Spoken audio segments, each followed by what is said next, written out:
Hey everybody, Bridget Lynn Dolgoff, Conscious of Economics and Urban Farm Projecto. Hey everybody.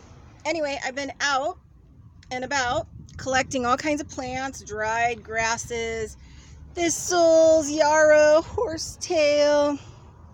All the plants were really excited to help out. I've got all kinds of other weird stuff I collect. I got some pine cones and some really cool dried roots. And I found some teasel tops. See? Right there. An old teasel top and all kinds of little pine cones and just all kinds of little dried little goods. And then over there, and I got all kinds of amazing little plants in my little ice chest. Anyway, I'm helping out with collecting plants, and I'm going to give out some information about plants.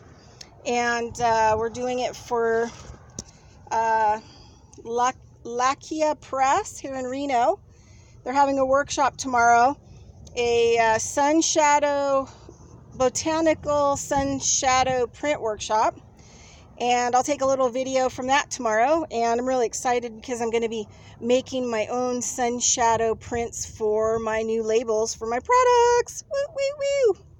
All right, everybody. Tune in. Bye. Thank you.